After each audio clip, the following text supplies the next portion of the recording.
Ne faites pas ça.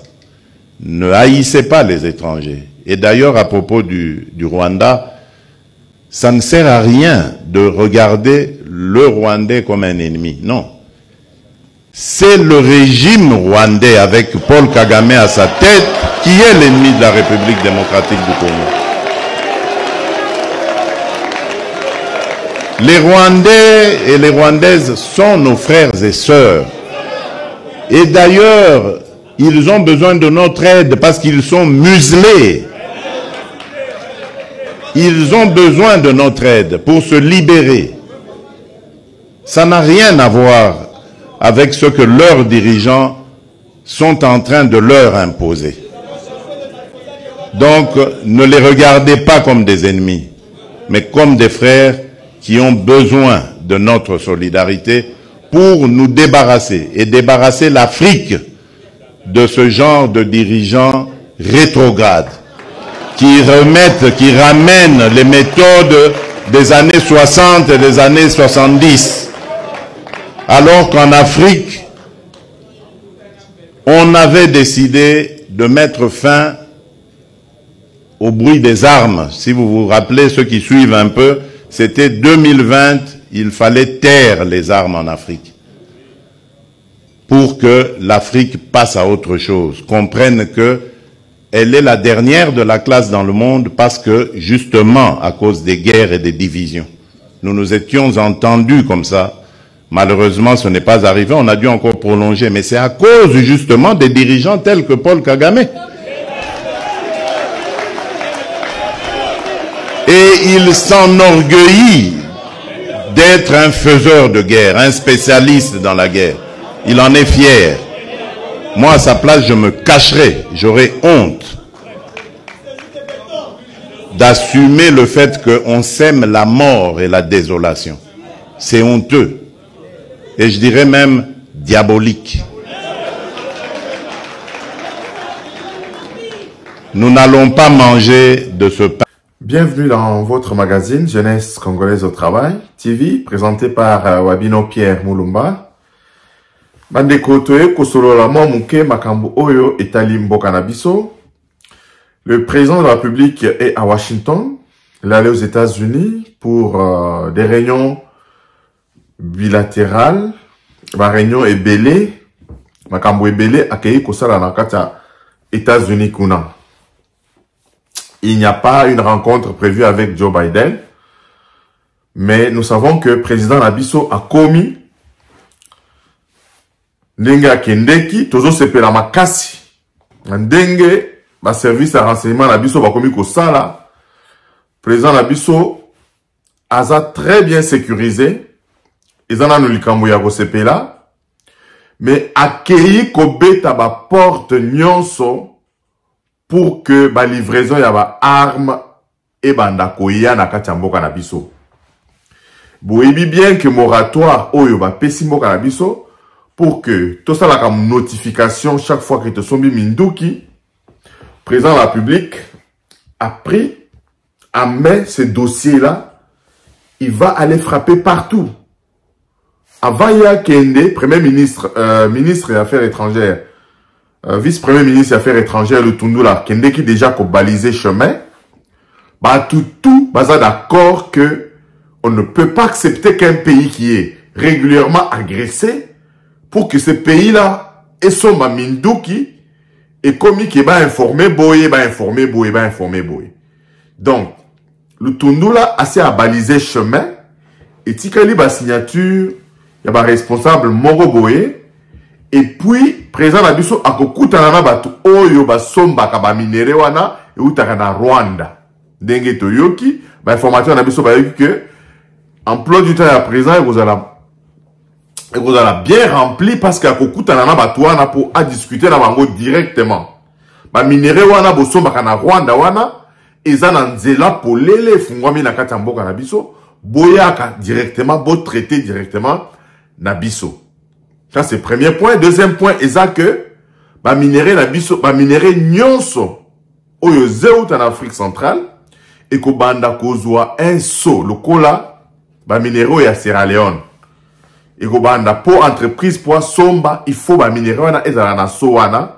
Sowana ezali ko certifier que ba minerai oyo ezali ba minerai ezo alimenter ba guerre te. Donc tout cela bande kotozo bisabino que ils a ba point diplomatique minene président na biso azali kotia. Ça c'est du point de vue diplomatique. Mais du point de vue biso moko ba congolais et sengeli to banda kosala quelque chose. Bitumba oyo e umeli po na nini parce que biso bakolo bitumba to s'impliquer penzate. On nous a imposé une guerre pour que les autres s'enrichissent. Bitumba oyo mukolo congolais nyonso à côté lema et si kazali po bitumba oyo esila et koki kosila. Donc eloko liboso ezali nanu to bongo la nanu bizaleli na biso. Tobongo la bizarre na biso à quel nandenge nini. Lelo oyo na salaki émission la fois passée na ebisa ki bino. Ba balabala na biso ezali na ba numéro te. Balabala eza na kombo te. Ndenge nini munguna koki kokote la biso te. Deuxièmement, bino bokoki komona bourgmestre afandi na maki bazo memela dossier kuna akende ko signer. Dossier ya banani, investigation ezalité, mais bourgmestre azali ko signer ba papier. Bizaleliwana, il faut ici là. Président de la République a autant que ça discours à la nation. Dans le discours à la nation, il nous a démontré noir sur blanc que notre pays est en train de décoller. Mais le pays ne peut pas décoller avec les Congolais qui ont toujours des mentalités rétrogrades.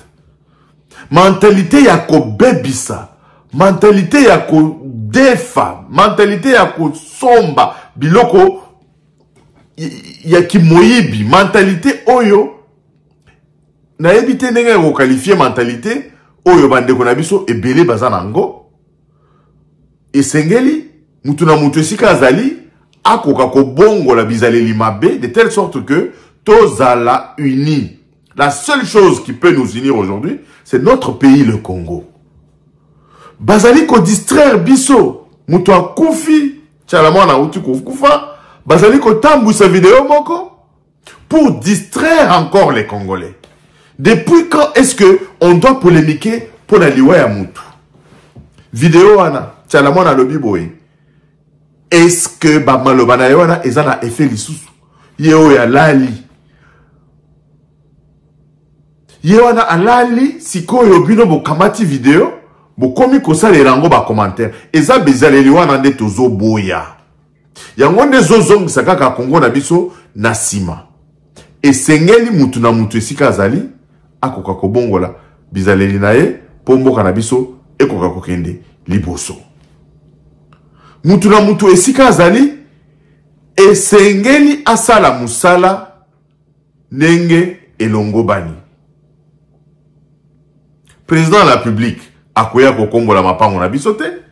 Président de la République, akoya na babalabala te, kolekisa batu, bapesi mbongo, yo policier ozana nzela, ozo zwambongo pona kolekisa batu. Batu wana biloko nini bamemi na mutu kana bango, oyebite. Lobi, oza mutu aliboso ako kriye, banguna, bazo atake biso, Bazo atake biso ndenge nini, yo musala na yo ko contrôler les entrées et les sorties. Mais yo, ozaka kaloboko tendu, ba pesa yo, olekisa. Ça même ko sala musala oyo, bazali ko futela yo mukolo nyonso. Na ba école bana na biso, enseignant ekomi ba pesa mbongo pour moi na aleka classe. Enseignant akomi koya soka lingi. Mboka na biso kokende liboso ndenge nini. Yango wana bandeko nazali koloba ke esengeli mutu na mutu esika azali amitala toko kananu ko bongola bizaleli na biso parce que musala président na biso azali ko sala eza musala munene esengeli sima na ye tozala un peuple soudé. La seule chose qui peut nous unir ici ezali mboka na biso. Ba différence ata na ba famille na biso ba différence ezalaka. Mais ce qui différence ezali, tu ne peux pas dire que yo ozala kati ya famille wana lisusu te. C'est la même chose que makambo oyo ozali ko komela mboka na biso. tozali na ba parti politique ebele mutu na mutu a adhéré na parti oyaye mais lelo oyo il faut tozala mutu moko devant ce qui nous oppose aux ennemis de la République. Qu'est-ce qui nous oppose aux ennemis de la République? Ezali kaka batu oyo banguna oyo batali na est kuna. Moulefulefu wana banda ya pouvoir 1994 biso tozali na kimiate. Moulefulefu asala ndenge nini? Moulefulefu kote la kaka kati ya ba Congolais oyo bazala kati ya nzinga ya mboka na biso. Moulefulefu oyo ndenge nini akoki kolongwa kuna kokoma tina Kinshasa kosala ba complot kokota na bisika nyonso oyo esengeli bandeko na biso oyo bazali kuna nao est bakoka kofungola misu mais surtout ba oyo bazali pe na Kinshasa bafungola misu poto yeba nani azali kokota wapi. Tout cela commence par l'organisation sociétale. Ba bourgmestre bazali na musala munene akosala pona kosisa bitumba oyo.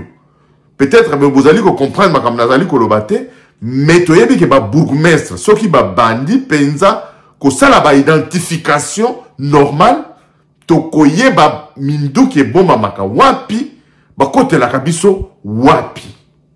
Encore une fois bandeko toza la vigilant na ba recrutement o ezali ko salema parce que régime ya Kagame bazali ko espionner biso na makamuna biso nyonso tozali ko sala kuna na Congo. Bazali ko kota na ba recrutement, bazali ko kota na ba wenze na biso, bazali ko kota na makamuna biso nyonso. Congolais nyonso afungola miso. Na ba groupe d'échange ya ba information na biso, bazali kuna, bazali ko bwaka ba des informations.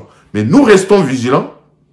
Je vous demande que mutu na mutu esika azali afungola miso, lisu likolo ya lisu. Mutu nyonso azala vigilant par rapport à son voisin. Mutu nyonso azala vigilant par rapport à muto ya kokutana na ye. Tu yebaki makambo poisonté, banda bakota, biso tokomi ko banga kolie pa baninga parce que makambo ya poison et côté biso. Encore une fois bandeko, tous la retour ya président de la République a commémé biso na libenga na ye ba nouvelle moko ya bien. Concernant la paix dans notre pays. Les lignes sont en train de bouger aux Nations Unies. Les lignes sont en train de bouger à l'Union Européenne. Bozali comment on a que corruption ezali kuna. Ba yibi mbongo na kati ya mboka na biso. Et mbongo wana ezali ko servir ya corruption dans le monde entier. Na yebisa kabino na émission na ngamoko. Bo fongola misu na ba représentation diplomatique et belé. Ba nani bazali ko représenter Congo na ba institution internationale. Ba fouiller l'ici sous dossier wana malamu parce que biso l'information tout ça na yango ezali que na ba institution mosusu il y a des représentants qui ne défendent pas la cause de la RDC, qui défendent la cause ya bato yo batie bango kuna. Donc bato yo batie bango kuna ezali pouvoir oyo ya 18 ans Kabila ndenga zawana ayebitina asalaki enrôlement ya ba Congolais te. Ayebitina, pesa ki biso koka d'identité te, ayebitina, atonga ki ata école mon côté, Kabila nenga zawana ayebi que il fallait kotika Congo na désordre pour que moulefulefu abanda ko continuer ko yiba, ko instrumentaliser basoda. Basoda lelo aza Congolais, lobi a komi Rwandais, boyina boy. Encore une fois bandeko, nazo telemela, nazo sukela esika makambo président la biso a lobby. Tozali na problème na ba peuple rwandais te. Baza pe victime ya dictature ya moulefulefu. Tozande na problème na régime na ye. Tofandaka na ba Congolais na ba Rwandais depuis avant 94 problème ezalaki te. Ezakaka depuis que moulefulefu wana aye na pouvoir yango wana biso tokomi kozwa ba problème. Encore une fois bandeko, n'oubliez pas de liker nos vidéos, n'oubliez pas de partager nos vidéos et tokutani balasima.